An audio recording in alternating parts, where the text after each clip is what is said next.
स्वागत है आपका आज की देश एस्ट्रोलॉजी में। कृष्ण इज हैप्पीनेस, कृष्ण ही खुशी है, जैसे मैं हमेशा कहता हूं। दोस्तों आज हम लोग एक और इम्पॉर्टेंट वीडियो पे बात करेंगे।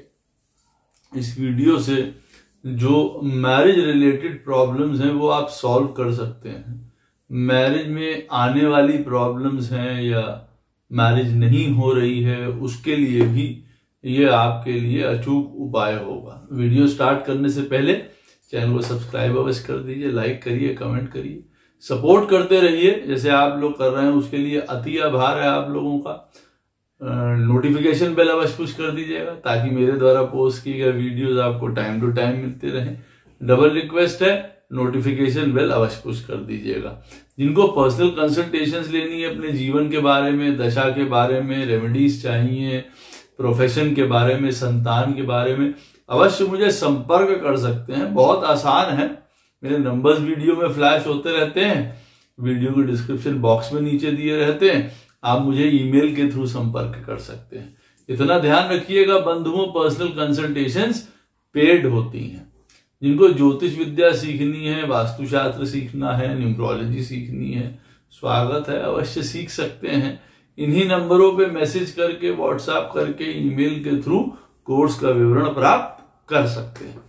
दोस्तों मैरिज के ऊपर काफी वीडियोस बनाए भी हैं, ये भी बहुत इंपॉर्टेंट वीडियो है। ये एक दूसरा कॉन्सेप्ट है, ये एक दूसरे संदर्भ को इसमें यूज किया गया है, लेकिन इवेंचुअली पॉइंट यही आता है कि कैसे अंततः हम अपने जीवन को बेटर करें। जो हमको सूत्र मिलते हैं ज्योतिष से, उसके हिसाब से कैसे हम बेटर करते चले जाएं अपने जीवन को।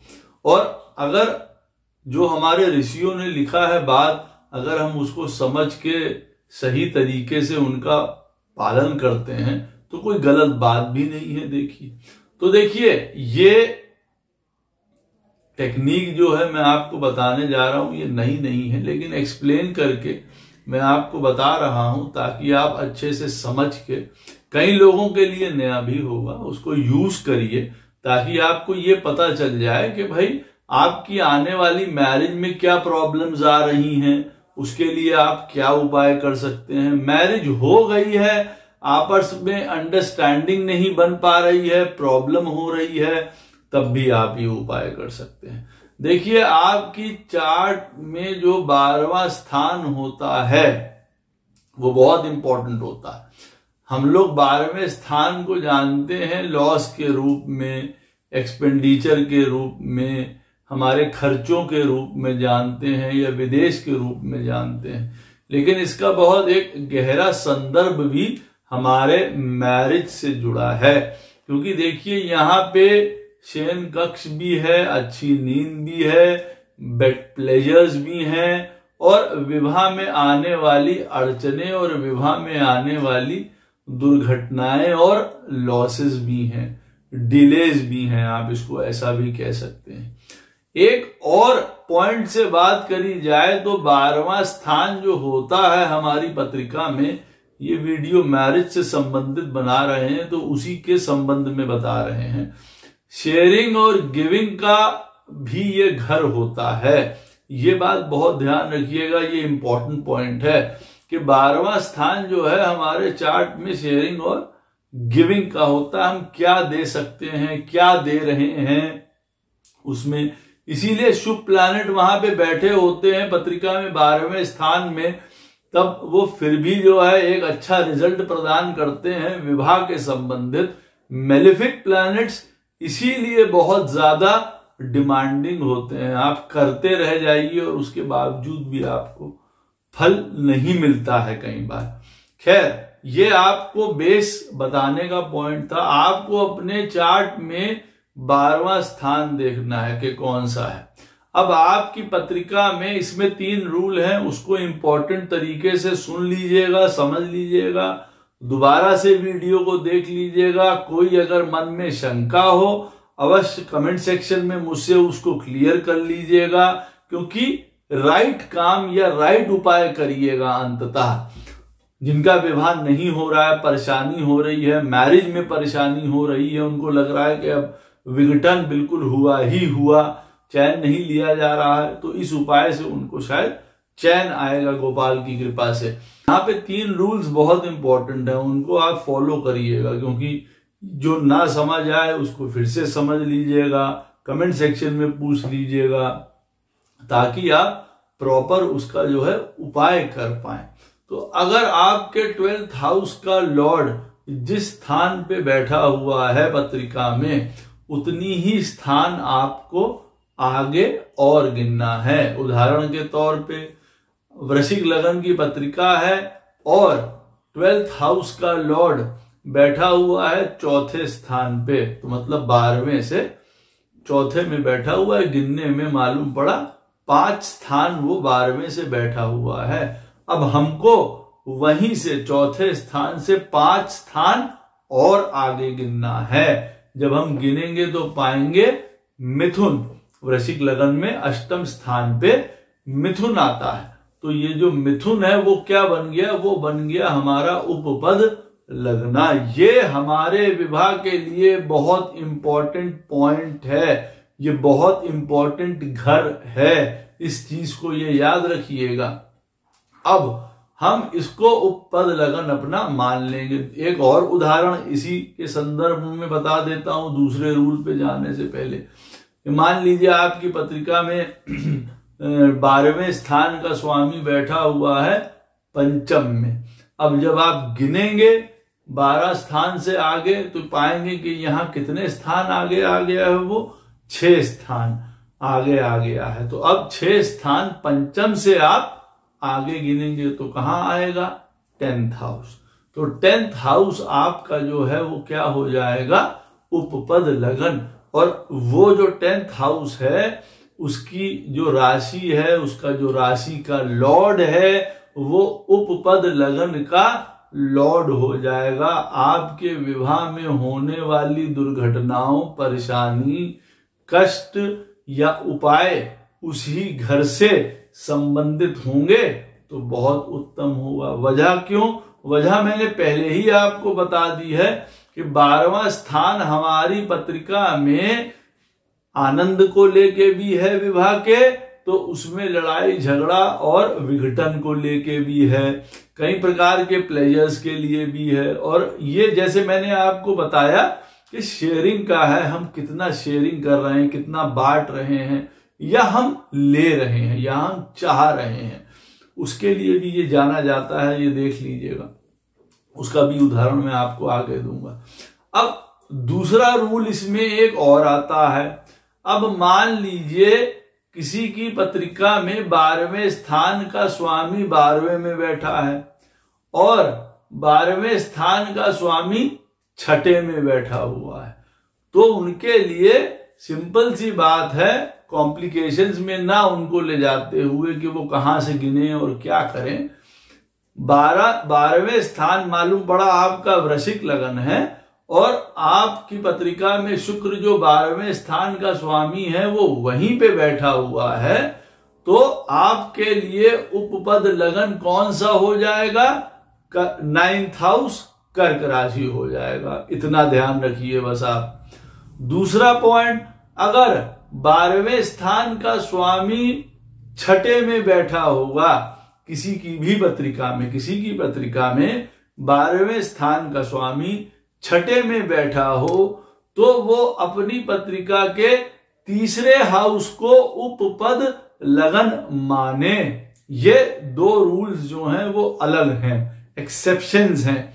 वैसे तो सब लोग जनरली वैसे ही काउंट करेंगे जो मैंने फर्स्ट रूल में आपको बताया है कि भाई आपके लगन का स्वामी दूसरे में बैठा है, तीसरे में बैठा है, चौथे में बैठा है, तब आप उसी तरीके से उतनी प्लेसेस आगे काउंट कर लेंगे, आपको अपना उपपद लगन मिल जाएगा, वहां राशि मिल जाएगी, उसका लॉर्ड मिल जाएगा।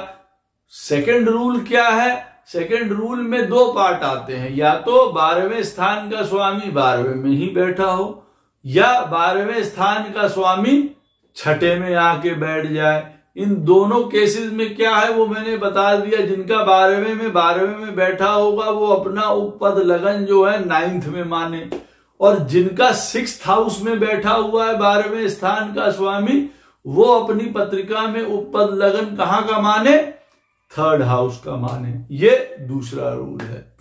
अब यहां पे हम लोग उपाय से पहले 2-3 बातें समझ लेंगे जो आपके बेनिफिट के लिए ही हैं, जो मैं बताने जा रहा हूं।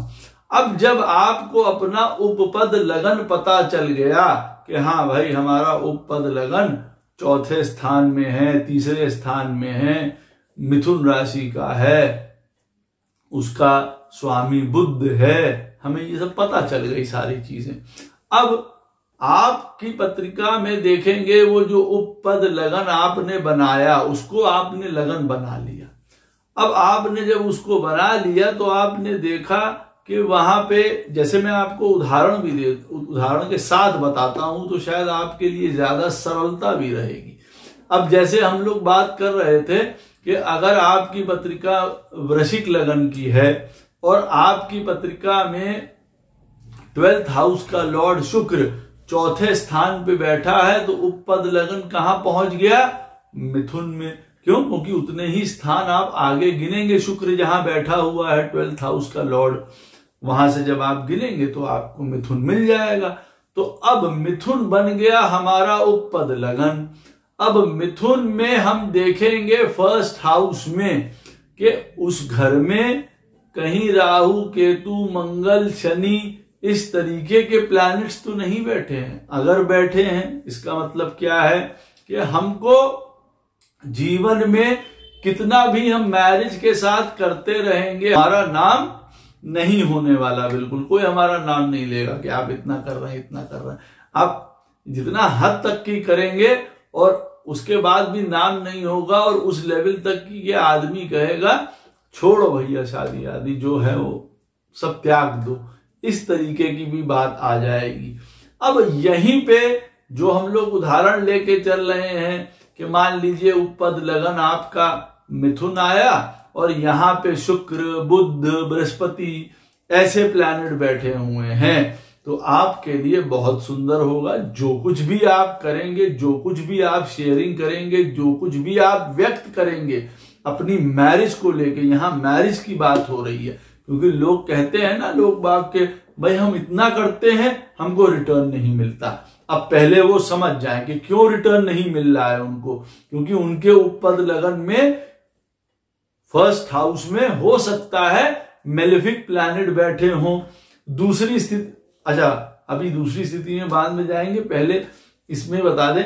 अब वहां पे अगर पहले घर में उपपद लगन में बेनिफिक प्लैनेट बैठे हुए हैं तो बढ़िया है, जो करते हैं उनका यश, नाम, मान होता है, बड़ा सम्मान उनको प्राप्त होता है। ये देखिए एक इसका इंपॉर्टेंट पॉइंट आपके लिए उपपद लगन के लिए है। अच्छा, फर्स्ट हाउस जो उपपद लगन बन के आया है, जैसे हम लोग ने उदाहरण मिथुन राशि का लिया, यहाँ पे वृश्चिक लगन के हिसाब से लिया है जो हमने कैलकुलेट करके आपको बताया। अब मालूम पड़ा यहाँ पे बुध पत्रिका में उपपद लगन में पहले स्थान पे बैठा हुआ है। इसका क्या मतलब हुआ?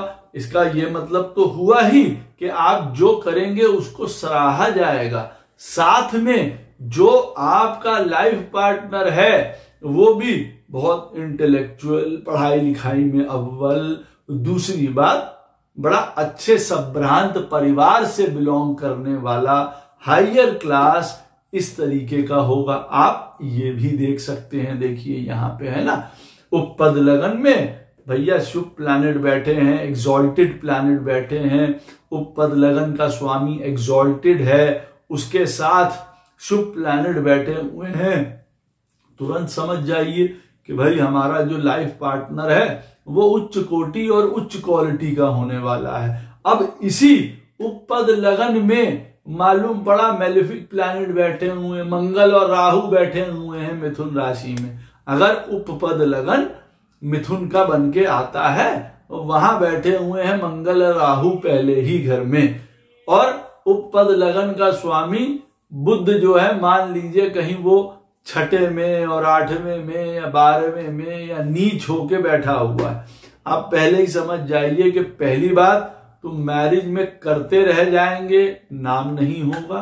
दूसरी बात, जो मैरिज होगी वो बिल्कुल कंपैटिबल नहीं होगी। जो लाइफ पार्टनर होगा वो आपसे कहीं ना कहीं बहुत नीचे होगा, बहुत डिमांडिंग होगा लाइफ में। अब यहां पे एक और सूत्र बस इसी के साथ बताऊंगा और फिर उपाय की तरफ चलेंगे। दूसरा सूत्र है कि आपके उपपद लगन जो भी आपका आया है, अगर उससे सेकंड हाउस में, दूसरे घर में, यहां पे हम लोग उदाहरण ले रहे हैं कि वृश्चिक लगन में 12वें स्थान का स्वामी शुक्र चौथे में बैठा हुआ है, 5 स्थान आगे अपनी जगह में 12वें स्थान से, उतना ही स्थान हमने आगे गिना तो मिथुन तक पहुंच गए। मिथुन हो गया उपपद लगन। अब यहां से दूसरा स्थान कौन सा हुआ? मिथुन राशि से दूसरा स्थान कौन सा आएगा? कर्क आएगा। अब यहां पे कर्क राशि में चंद्रमा बैठा हुआ है, बृहस्पति बैठे हैं, शुक्र बैठे हैं, बुध बैठे हुए हैं बढ़िया स्थिति में। इसका क्या मतलब है कि मैरिज जो है वो लंबा चलेगी। चंद्रमा जो वहां का स्वामी है सेकंड घर का, वो उच्च का है, एग्जॉल्टेड है, या बृहस्पति बैठे हुए हैं दूसरे स्थान में, तो मैरिज बहुत लंबा चलने वाली है, सस्टेन करेगी। उपपद से दूसरा घर मैरिज की सस्टेनेंस का होता है, ये ध्यान रखिएगा। अब यहां पे दूसरे स्थान में मालूम पड़ा उपपद से कर्क राशि में शनि और केतु बैठे हुए हैं, तो ये याद रखिए, बीमारी, दुखारी, सेपरेशंस, मैरिज का टूट जाना, ना चलना, ये सब पहले बता रहा है। ये मैं आपको बता दूं कितना आपको उसमें इन्वेस्ट करना पड़ेगा, और अंततः फिर भी मैरिज जो है वो डोलड्रम्स में ही रहेगी, मतलब इधर उधर ही होती रहेगी। चलाते रहें तो चलाते रहें आप, या मैरिज से किसी प्रकार का सुख नहीं मिलेगा, मैरिज से किसी प्रकार की वृद्धि नहीं होगी परिवार में, धन की हानि, वंश की हानि और मैरिज का टूट जाना। अगर उपपद से सेकंड हाउस में कोई भी मेलेफिक प्लैनेट्स बैठे हुए हैं तो, और अगर एग्जॉल्टेड प्लैनेट बैठे हैं, शुभ प्लैनेट बैठे हुए हैं, मैरिज भी अच्छी रहेगी, सस्टेनेंस भी अच्छी रहेगी, लॉन्जिविटी ऑफ मैरिज भी पूरी होगी। ये याद रखिएगा, जितने शुभ प्लैनेट सेकंड हाउस को देखेंगे उपपद लगन के, उतना अच्छा है। और अगर उपपद के सेकंड हाउस में मेलेफिक प्लैनेट बैठे हुए हैं और मेलेफिक प्लैनेट की ही दृष्टि है, मैरिज नहीं चल पाएगी, ये ध्यान रखिएगा। ये तो हो गया कि आप देख सकते हैं कि मैरिज और अपने लाइफ पार्टनर को, और आप मैरिज में कितना दें, उससे आपको क्या हासिल होने वाला है। अब उसके बाद आता है उपाय। उपाय में देखिए 2 पॉइंट्स हैं, वो आप सुन लीजिए। अब जैसे हम लोगों ने उदाहरण लिया कि वृश्चिक लगन का, कि भाई जो 12वें स्थान का स्वामी है वो चौथे स्थान पे बैठा है, 5 स्थान आगे गिनने पे। अब जो उपपद लगन है वो हम लोगों को मिला फिर उस 12th हाउस के लॉर्ड से 5वें आगे गिनने पे मिथुन, जिसका हम लोगों ने एग्जाम्पल्स देखे हैं। अब मिथुन राशि का मतलब हो गया, उसका स्वामी कौन हो गया? बुध। अब जिनको शादी नहीं हो रही है, जिनको अपनी शादी में होने के बाद बहुत प्रॉब्लम्स हैं, कठिनाई है, कष्ट आ रहे हैं, वो क्या कर सकते हैं? वो कर सकते हैं बुद्ध महाराज की पूजा। पूजा में क्या करना है? व्रत रखना है। बुधवार को टोटल फास्ट करिए। जितना गहरा फास्ट होगा ये, उतना ज्यादा आपकी प्रॉब्लम्स में आराम आएगा। ये मत पूछिएगा कि हम फल रख के कर लें या अनाज रख के कर लें, ये आपके ऊपर डिपेंड करता है। पानी रख के कर लीजिए और बढ़िया है। निर्जला अगर कोई रखता है बुधवार वाले दिन तो उसको और इफेक्ट मिलेगा। जितनी तपस्या इस बुद्ध में डालेंगे, बुधवार वाले दिन डालेंगे, जिनका, अगर कहने का मतलब है ये नहीं कि सब लोग डालना है, अपना अपना उपपद लगन देख लीजिएगा। और अगर कोई प्रॉब्लम आ रही है या मैरिज में डिले हो रहा है, तब उस दिन जहां पे उपपद लगन है, अब आपका उदाहरण के तौर पे मान लीजिए, दूसरा उदाहरण मैंने आपको दिया कि वृश्चिक लगन की पत्रिका है और 12वें स्थान का स्वामी शुक्र जो है वो पंचम स्थान में बैठा हुआ है। तो कितने स्थान आगे अपने से बैठा है? 6 स्थान आगे बैठा है अपने घर से, 12वें स्थान से। अब पंचम स्थान से 6 स्थान हम और आगे गिनेंगे तो आता है सिंह राशि, स्कॉर्पियो लगन में, वृश्चिक लगन में 6 स्थान आगे गिनने पे सिंह लगन आएगा, सिंह राशि आएगी, क्षमा कीजिएगा। अब इसका कौन स्वामी हो गया? सूर्य, सन। तो व्रत किस दिन रखना है? संडे वाले दिन, रविवार वाले दिन व्रत रखेंगे। यहां पे भी वही पॉइंट है कि जितना आप गहरा व्रत रखेंगे, निर्जला, फलाहार, दूध पी के, बिना अनाज के, उतना आपको मैरिज से संबंधित प्रॉब्लम्स में आराम होगा। ये ध्यान रखिएगा। दूसरा पॉइंट इसमें और है एक, वो क्या है?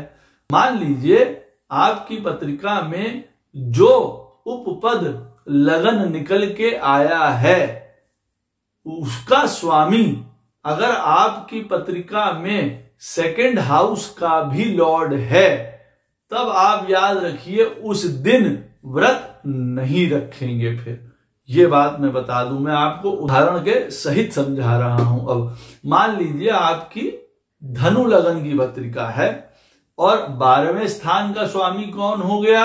मंगल महाराज हो गए। अब मंगल महाराज बैठे हुए हैं पहले घर में, धनु राशि में बैठे हुए हैं, तो अपने घर से कितने स्थान आगे आ गए? 2 स्थान आगे आ गए। अब हम उतने ही स्थान और आगे गिनेंगे तो हम पाएंगे दूसरा घर उपपद लगन का हो जाएगा, राइट। अब दूसरा घर उपपद लगन का हुआ धनु लगन में, इसका मतलब है स्वामी कौन हो गए? मकर राशि में स्वामी हो गए शनि महाराज। अब शनि महाराज का मतलब है कि शनिवार का व्रत रखा जाए, लेकिन यहां पे ऐसा नहीं होगा, बिल्कुल ये बात याद रखिएगा। क्यों? क्योंकि अगर आपका उपपद लगन का स्वामी 2nd हाउस का लॉर्ड है, तब हम व्रत उस दिन नहीं रखेंगे जिस दिन उसकी डे पड़ता है प्लैनेट का। जैसे कि अभी मैंने आपको उदाहरण दिया, शनिवार का हम लोग व्रत नहीं रखेंगे। फिर व्रत रखेंगे किस दिन? फिर व्रत रखेंगे कि जो शनि महाराज की तिथि होती है, और शनि महाराज की जो ब्राइटर तिथि होती है, उज्जवल तिथि होती है, वो होती है पूर्णिमा। तो हम पूर्णिमा वाले दिन व्रत रखेंगे। इसी तरीके से मान लीजिए कि अगर आपका उपपद लगन बन के आता है शुक्र की राशि का, और शुक्र जो है वो दूसरे स्थान के स्वामी निकल आते हैं, तो ऐसी स्थिति में हम लोग कौन सा व्रत करेंगे? फिर हम लोग फ्राइडे का व्रत नहीं करेंगे, हम लोग व्रत करेंगे चतुर्दशी का। जो शुक्ल चतुर्दशी होगी हम उसका व्रत करेंगे, ब्राइटर तिथि का शुक्ल चतुर्दशी, जो पूर्णिमा के निकट होती है, शुक्र महाराज की ही ये तिथि है, तो हम लोग तिथि वाले दिन व्रत करेंगे। अब व्रत का मैंने आपको सिस्टम बता दिया कि जितना गहराई से व्रत करेंगे उतनी ज्यादा आपकी मैरिज की प्रॉब्लम्स दूर होंगी। मैरिज में डिले आ रहा है तो दूर होगा, आपको विवाह के प्रस्ताव आने लग जाएंगे, या अगर विवाह में किसी प्रकार की प्रॉब्लम्स चल रही हैं तो वो दूर होंगी। एक बात मैं आपको यहाँ पे और बता दूं, इस व्रत के साथ आप उनकी महाविद्या की भी पूजा कर सकते हैं। जैसे सैटरडे अगर निकल के आता है और आपको शनिवार का व्रत करना है आपको, तो आप उसके साथ माता काली की आराधना भी कर सकते हैं, उन महाविद्या की, जिससे कि आपको इस चीज में त्वरित रूप से लाभ हो। ये आप साथ में अवश्य कर सकते हैं। आशा करता हूं ये कॉन्सेप्ट आपको समझ आएगा, ये वीडियो आपको काफी इंफॉर्मेशन प्रदान करेगा। कोई प्रश्न हो इस वीडियो से संबंधित अवश्य मुझसे कमेंट सेक्शन में क्लियर कर लीजिएगा। एक बार नहीं 2 बार जो चीज पूछनी हो पूछ लीजिएगा, और फिर इसका उपाय आप करिएगा। जबकि मैंने वीडियो को बहुत समझा के आपको बताने की चेष्टा करी है। वीडियो अच्छा लगे तो शेयर अवश्य कर दीजिएगा। राधे राधे, जय श्री कृष्णा।